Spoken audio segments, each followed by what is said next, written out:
Well, you've heard the view of the scientist, the chief medical officer, the chief scientific advisor. They're absolutely convinced that this is the right thing to do, get kids, pupils back into school on March the 8th, and that's what we're going to do. And I want to thank parents, teachers who've done so much, not just during the pandemic to look after kids at home, but also teaching them throughout the pandemic, trying to keep them going. And they know, just talking to teachers here, and indeed to pupils here, how important it is to get back into the classroom. And that's what we're going to do. They've done a great job in making sure that it's COVID secure. You can see all the preparations that responsible schools have made across the country, and that's fantastic to see.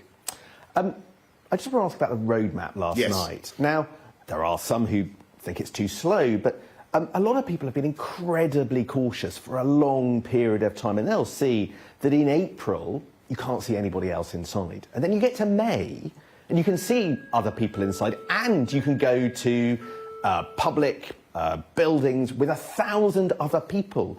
That feels like quite a rapid jump. Are you sure that jumps like that can be done in just a matter of 5 weeks?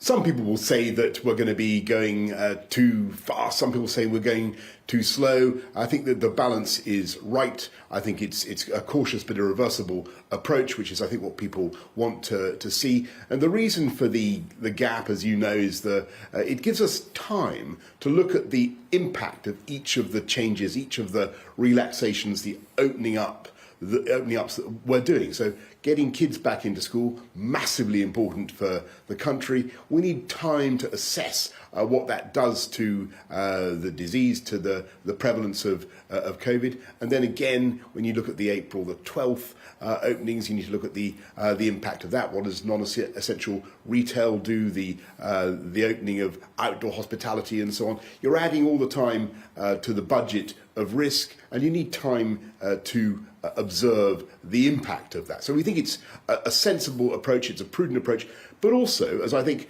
people can see, it goes on irreversibly, and we open up on June the 21st in a way that I don't think people would really have thought possible had it not been for the rollout of the vaccinations. It's those vaccinations, that massive programme led by the NHS, that has made all the difference. You're sounding pretty confident about that June 21st deadline at the moment. There are some worries from chief medical officers in Wales that actually that's a bit rapid. What percentage chance, how much confidence should people have about that hitting that final deadline at the early summer?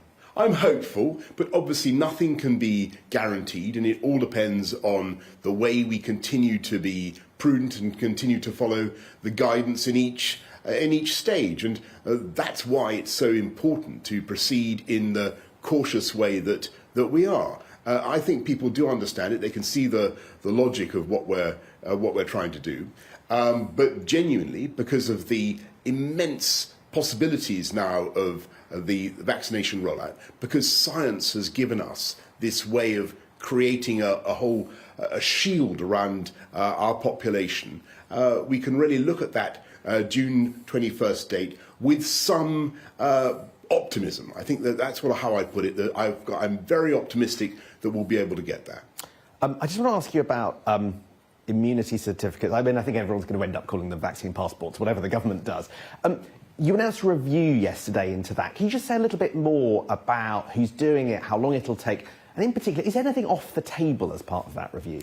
This is an area where, we're looking at a novelty for our country. We haven't had stuff like this before. We've never thought in terms of having something that you have to show to go to a pub or a theatre. And so there are deep and complex issues that we need to explore, ethical issues about what the role is for government in mandating or people to have such a thing, or indeed banning people from doing such a thing. There are complex issues we need to work out. We can't be discriminatory against people who, for whatever reason, can't have the vaccine. There might be reasons, medical reasons, why people can't have a vaccine, or difficulties that they, some people may genuinely refuse to have one. Now, I think that's a mistake. I think everybody should have a vaccine, but we need to thrash all this out.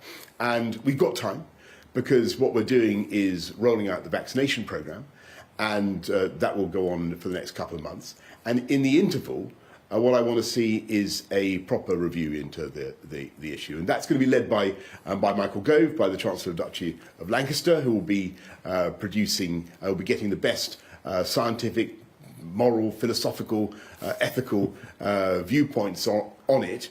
And we'll work out the way forward. I know that the fervent libertarians will object, but other people will think that there is a case for it.